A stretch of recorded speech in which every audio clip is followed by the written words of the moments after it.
welcome to another exciting edition of the Ask an Oando Expert Series. Our topic for discussion today is preparing the next generation of change makers for net zero. My name is Tonia Uduimoh, Programs Manager at Oando Foundation. I've had an exciting career in the development sector, spanning over 17 years, working with multinationals and development agencies in the areas of health, education, and the environment. COP28 held in the United Arab Emirates. It's the United Nations climate meeting where governments, industry experts, and climate action activists come together to discuss and profile solutions to the climate crisis to ensure that we do not leave our planet worse than we met it, more so for the younger generation.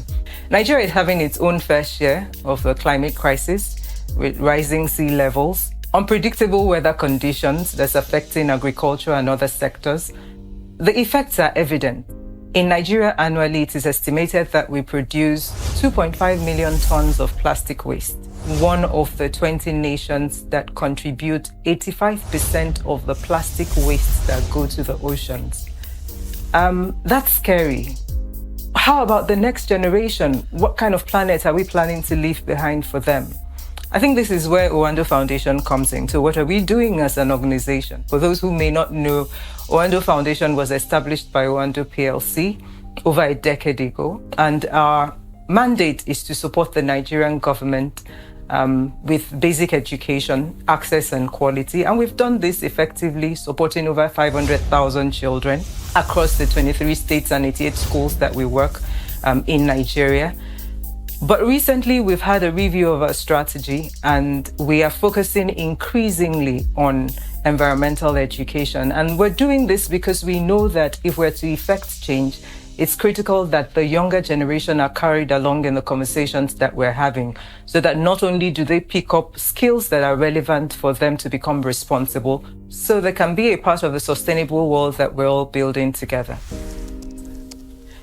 What role should parents play in educating their children on climate consciousness? I think children learn best by what they observe and what they see, more than what you tell them. And so as parents, I think it's important first to get educated. And this education is not formal education. There's information all over the place about the climate crisis and action, sustainable action that we can take as individuals. Children are very inquisitive. You can almost tell when you engage with them that they already know something about the climate crisis that's ongoing, perhaps not as elaborate as an adult would. So what should parents do? I think you should expose them early to nature. Take them to beaches, to parks where they're available, conservation centers. Can they have potted plants at home for a small home garden? You don't need a lot of space for this. All of this would help the children engage more with nature. And the more they engage with nature, the more inquisitive they become. And that being inquisitive helps them to want to take action. I think for waste management, which is a critical part, very critical part of the conversation, we always use the 3 R's, and it means reduce, reuse, and recycle. For reduce, we're saying, can you reduce your energy consumption? And there's simple ways that you can do this. Can the bulbs in the house be changed to energy efficient bulbs? Can you teach the children to turn off the switches when they're going out and when it's not in use? Can they turn off the water taps when they're not in use? These are simple things that we can do to reduce energy consumption. Then to reuse. Many of us go shopping almost every weekend or every other day. Can you get a reusable bag that the children can see you use again and again, so that we're not having to use one-time materials that are non-biodegradable and contributing to the climate crisis that we're facing today? And then recycle, or in some cases, upcycle. There are existing materials that we currently use that we can use again or transform to something different. For example, I'll talk about the schools that we support as Oando Foundation under the Clean Our World initiative. But one of the things that you can do as parents is to engage children. Many of us drink from PET bottles today, and you can convert these PET bottles to beautiful flower vases that the children can use. You can get newspapers and make flower vases from them. You can use old clothing that you have at home and transform them to bags or designs for slippers. There's so much that we can do. You can get paper mache and use it for fuel to cook. There's so many things that we can do if only we apply ourselves to doing the things that are necessary. The most important thing is to ensure that the children are engaged, they see you practice these things, and you as the parent are diligent in executing. How can educators introduce recycling to kids in a way that's fun and is engaging? We realize that kids have very short attention span, and it's important to support educators so that they're able to engage with students in a way that's fun and exciting when they're talking about climate change and action that can be taken. At Oando Foundation, this is something that we're proud to have done over the last 3 years through our program called the Clean Our World Project. In Lagos State specifically, we've done this across 24 schools, working with the State Universal Basic Education Board. What do we do under the program? Simply, we've used edutainment as a way of communicating climate change and action to be taken. So we've curated a learning series that's called the Climate Action Superheroes. Each of the superheroes address specific climate issue and propose solutions to that climate issue. Take, for example, Adesua, the Recycle Ranger. She talks about ways that you can use plastic and paper that's no longer useful and transform them into materials that can be reused again. This learning series has helped because it's entertaining and fun. Children are eager to engage with it. So we have the theory session where the children gather for 40 minutes during the lesson period and they're taught. And after that, there's a reward system. Again, emphasizing the need to make it fun and engaging.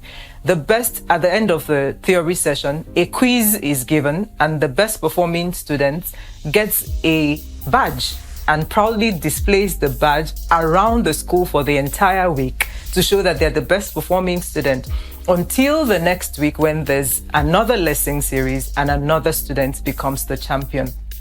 Again, for the practical sessions, whatever the children come up with as hands-on materials that they've produced, we have an inter-school competition. And with the inter-school competition, we have special awards for the best performing schools that we give to them. This has ranged from refurbishing their early childcare classes to taking them on excursions to see more of nature. The reward is endless. But what we've realized is that a mix of edutainment as a form of lesson delivery, plus reward system for the best performing children, so there's that competition, as well as maintaining over a long period of time consistency in the way that we deliver, has helped us to not just nurture these children, but engender the kind of interest that we never thought we would get. In delivering this program, the attendance rate has not dropped beyond 98% module on module. And that's just because the children are interested. They find it engaging and insightful. And so I would say to educators, start where you are. Use materials that are readily available within your environment. You have school spaces. Convert some of those spaces that are redundant to gardens that children can engage in. They're very excited when they see the things they've planted, when they're able to harvest them and take them home. They're very proud. Materials that they've upcycled, when they take them home, they're very excited. So do everything that you can to make the lessons short, engage their creativity in upcycling.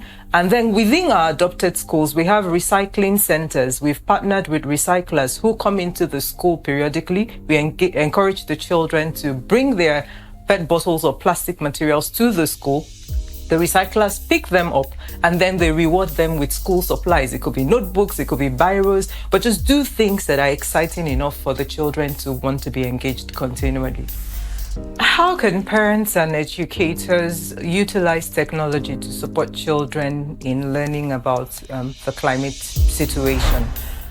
I think gamification is a key way. So how do we do this? I think it's time that developers come together to work with environmental educators and climate change contributors or activists to develop games that would help to teach about climate action. Another way is to ensure that whatever you put out has a reward system attached to it outside of the app, so that the children are not just learning theoretically again, but they're having contacts with the outside world and coming back to be rewarded for the work that they've done externally. I know of a young Nigerian girl, 18 years of age, her name is Benedicta Pam, who has developed, it's a game that's called Climate Action. It's a game that helps young people with activities that help to reduce carbon emissions. So they've curated together activities that help to reduce carbon emission in the form of games. We need more developers to be interested in this, but for the interest to rise, we need more people to be socially aware of the crisis with the climate and then become interested to do more than is currently being done. But I agree that this is an area that needs a lot of attention. So what role can community leaders play in engaging children to become environmentally aware? I think community action is at the heart of any lasting social change, and it's no different in this case. Oando Foundation, we prioritize community engagement and participation in our program delivery because we think it's key for sustainability. Under the Clean Our World project, we engage extensively with the community leaders, with the youth groups through various activities that we have lined up. So we have the sensitization and awareness campaigns for them to know about the project and be more sensitized about their environment. We have the cleanup activities that we do, of course, together with the community members. It's just promoting that culture of maintaining the environment. This way, children learn the importance of keeping their environment clean. Are schools currently teaching environmental education as a subject? Our experience at Oando Foundation has shown that not only is environmental education considered an extracurricular activity, there is no standardized way of teaching it. The teachers who are supposed to communicate this knowledge to the children are not skilled themselves in environmental education. And so we see a gap. So what have we done to fill this gap? In Lagos State, we have designed, working with our partner, Green Hub Foundation, we've designed a syllabus and lesson plans that we have used for the 24 schools that we support. And what this document does is it serves as a guide. Of course, using the climate action superheroes as the key text. It serves as a guide for educators, not just to know what to teach, but how to teach it so that the children gain robust knowledge and are able to put to practice the things that they've learned, because that's the end game. It's not just to teach them. You want them to become responsible and act. In Lagos State, this next phase of the Clean Our World project, we have gotten the approval to produce and distribute this syllabus and lesson plans across all the 1,020 schools in Lagos State. And we have committed to training master trainers who will help to deploy at school level so that the teachers not only have the materials that they can use to communicate, but they also are trained to effectively communicate. I think if other states can follow suit, not only will we have children who are very responsible and learned and aware, there will be a level of uniformity in the knowledge that's being transferred. And I think this is critical, just like we have in most other subjects. I believe it's been an exciting conversation with you today, and I'd just like to leave you with two thoughts that I'd want you to dwell on. First is that social awareness on climate change is important. It's important because what we're facing is an existential threat. And if action is not taken, then we all will suffer the consequences. So what we have done today, discussing with you, is part of the social awareness that we're trying to create. But I think the next is individual action. What can you do to make our planet safer? What can you do to be more responsible in your engagement with the environment? For this, I'd like to quote Robert Swan. He's a renowned environmental advocate. He says that the greatest threat to our planet is the belief that someone else would save it. no one is coming to save it. If you're not acting and the other person is not acting, then collectively we're not acting, and it means we have failed and will bear the consequences.